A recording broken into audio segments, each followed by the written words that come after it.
BFM Business, Intégral Placement, idée de placement.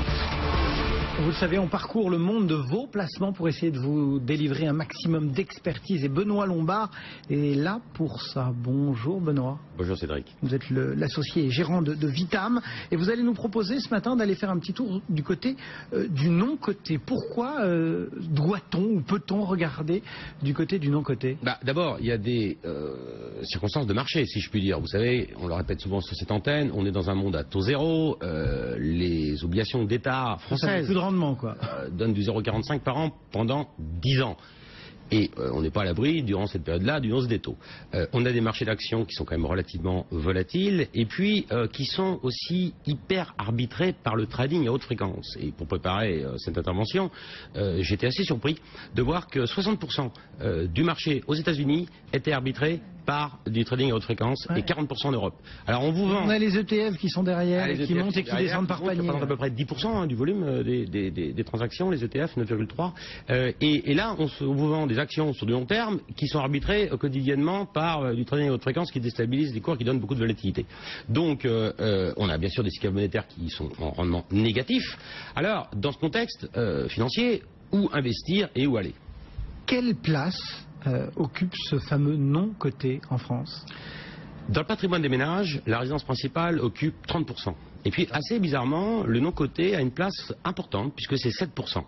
Alors, on verra pourquoi. Et les actions cotées, 2%. Or, au PCBM, il est difficile dans les OPCBM de distinguer le volume qui est investi réellement sur les actions cotées. Alors, 7%, pourquoi? Parce que, bien évidemment, hors entrepreneur individuel, puisqu'il n'y a pas d'action, il n'y a pas de part sociale d'entreprise ou d'action de société anonyme ou de SAS.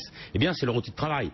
Donc, mais 7%, c'est un volume important parce que ça représente quand même, sur nos côtés, 786 milliards, dernier chiffre d'euros, donc dernier chiffre de la Banque de France. Donc, c'est un marché quand même qui est assez important et qui est un tissu, j'allais dire, d'entreprises susceptibles de pouvoir être intéressant. Parce que dans ces 200 000 à peu près PME, je rappelle qu'une PME c'est moins de 250 salariés, moins de 50 millions d'euros de chiffre d'affaires, eh bien ces PME, il y en a à peu près 205 000 en France, mais que 20% de ces PME aujourd'hui sont dirigées par des patrons qui ont plus de 60 ans. Et qui vont devoir passer qui devront devoir passer la main. Alors que juste en 2000, il y en avait 13%. Donc on a une population de dirigeants qui vieillit. Or, l'Observatoire de la BPCE nous dit en 2011 que plus on vieillit, au-delà de 60 ans, on a une rentabilité des titres qui est inférieure. Donc il va falloir pouvoir organiser cette passation, pourquoi pas en investir dans le non-coté. Ok, on comprend, il y a potentiellement un stock, on est investi mais pas non plus de façon délirante là-dedans. Comment est-ce qu'on fait aujourd'hui pour investir dans le non-coté, pour essayer de profiter d'abord de la rentabilité que ça peut apporter, et puis on ne va pas se cacher des avantages fiscaux qui sont souvent associés. Il y a deux points. Juste, je voudrais rappeler un chiffre qui est important aussi. C'est qu'aux États-Unis, le poids de la capitalisation boursière, c'est 151% du PIB. En France, c'est moitié moins, 73%. Et en Allemagne, c'est 44%.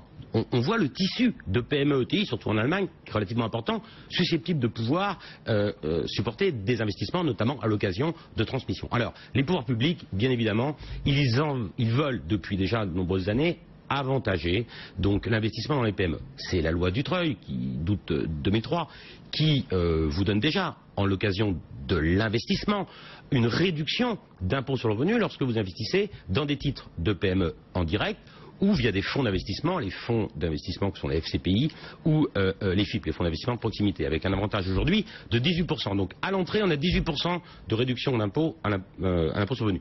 Titre en direct ou FIP, FCPI.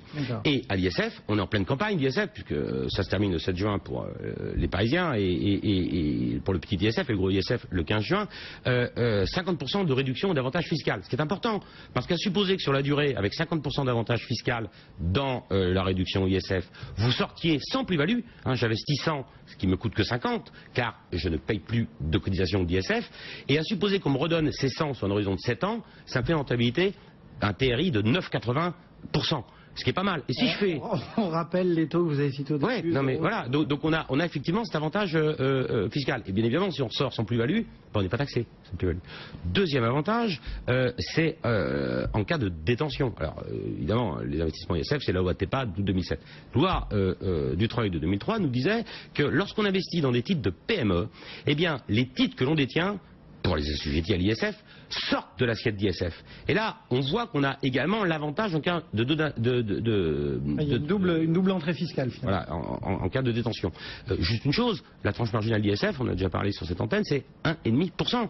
Donc si on économise, la tranche marginale, si on économise 1,5% sur l'actif au sein duquel on a investi, qui est une PME, on a quand même un avantage, là encore, qui est important.